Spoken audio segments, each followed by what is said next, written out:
Welcome to the 50 something Dasher channel, everyone, and to part one of my 5-part series on dealing with difficult situations while DoorDash driving, or like however I'm going to actually title this. But anyway, I decided to take 5 types of situations, and I'll start. This part one is going to be like the most severe, and I'll work my way down in severity these topics, and I'll just kind of provide some insight here, some advice, how I've dealt with some of these situations in my, little over 2 years of DoorDash driving. Now, fortunately for me, the topic that normally probably would be at the top of the list would be verbally or physically abusive customers. But I'm, feel really fortunate that I have not personally ran into those types of situations yet. So I can't offer like any kind of advice from a firsthand experience standpoint as far as that goes.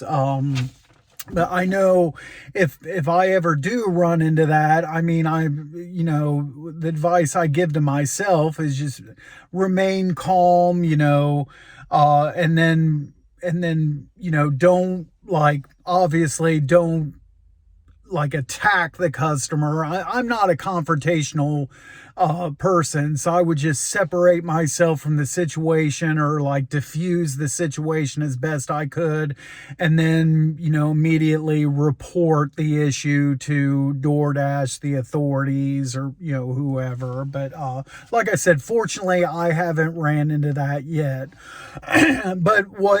So what is at the top of the list, and the topic of this part one of the series, is the stealing from the customers. Okay, so I'm going to post a link in the description for this video. It's a link to my all-time most viewed video on this channel. It's called How to Protect Yourself on Hand-to-Customer Orders. And that video talks about the copy and paste messages that I send on hand-to-customer orders. When I arrive at the customers, there's a message that I just copy, paste, send, and then after I make the delivery and get back to the car, I send another message. And since I've been sending those messages, I've only had one contract violation on hand to customer orders from somebody saying that they didn't get their order. So other dashers do different things. The best thing that I can say is, however you choose to do it, make sure you have your documentation and your proof that you've made your deliveries. So on hand to customer orders, some dashers will use have some kind of like body camera and record everything. I've heard some dashers will, even though they are not required to take a picture, they take pictures on hand to customer orders. So whatever it is you choose to do, so that if the customer does steal, you have a record of what happened. And when you get that contract violation, and there's a box that for you to, like a dispute form box that you can fill out to dispute it, and that's where you would put in like all your evidence or whatever, tell DoorDash what documentation you have, and all this and that. I've heard in the past some dashers think that they've tried the appeals and never had a contract violation overturned. I have. So I'm not sure, the circumstances, these other dashers, why they were never able to get one overturned, but I have had them overturned. So I'd say about at least probably around half of the ones that I've done my dispute, it's gotten overturned.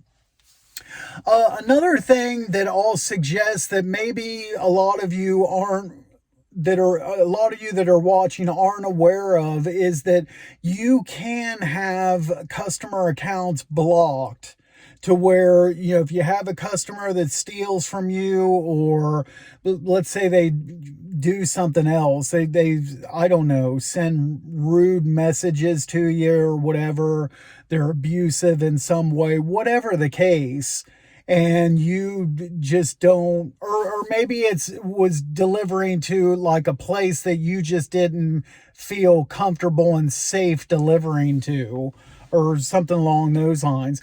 You can have customer accounts blocked to where you don't receive offers going to those customers anymore. I have had to do that a couple times.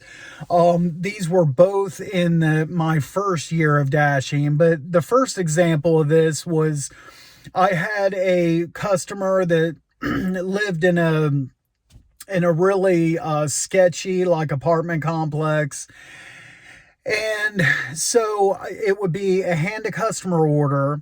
And after I would pick up the order, and well, basically, as soon as I would pick up the order, I'd get a message from the customer saying to please knock when I get there. And because sometimes orders had been left in at other addresses and they didn't get their orders.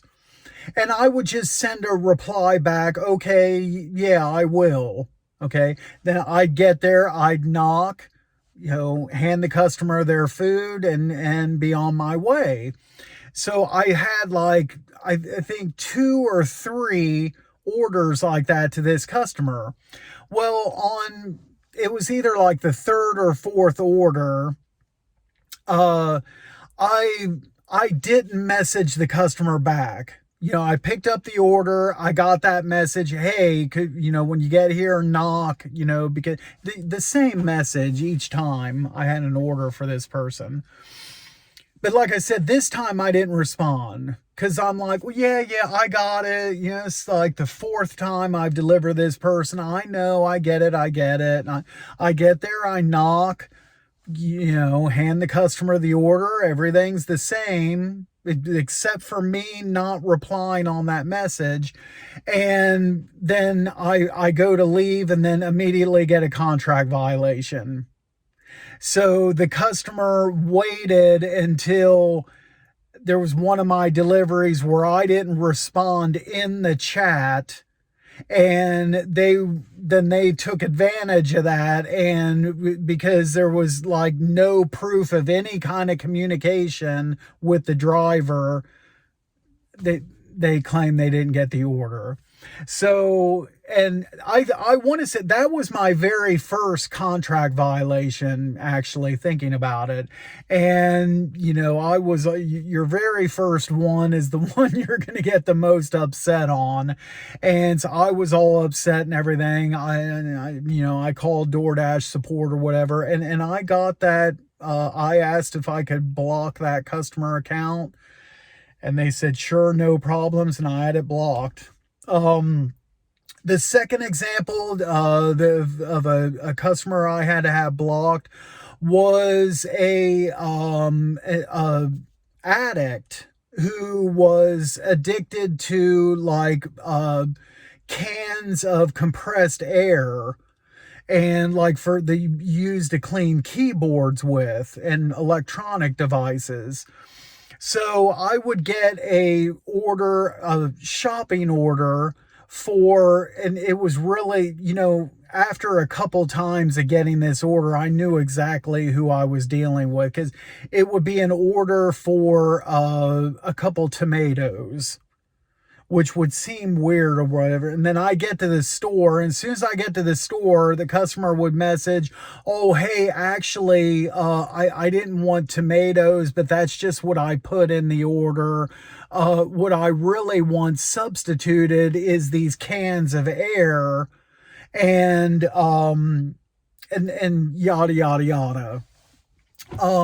So anyway, and that was, there was a whole for me to go into all the different details of like how I handled each, because I handled the situation differently each time. I had to call DoorDash support, and all, also there was too much of a price difference. So I couldn't make that substitution anyway, at least in the system.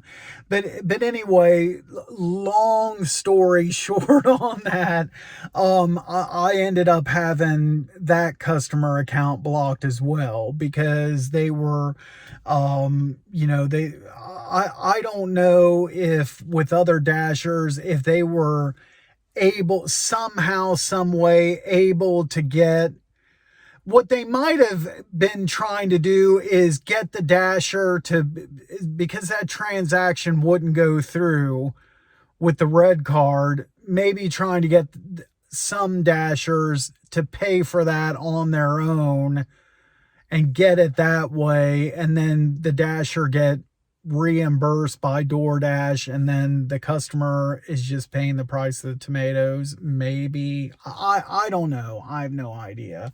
But anyway, I had that account blocked.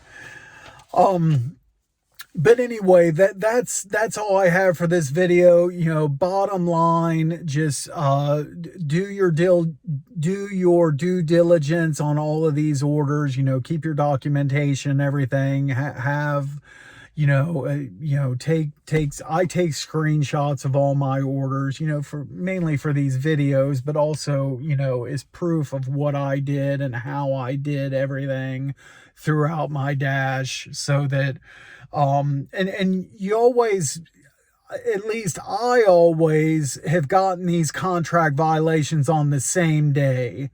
So that's another thing. I haven't had to worry, like all my different, notes and documentation, screenshots, all that.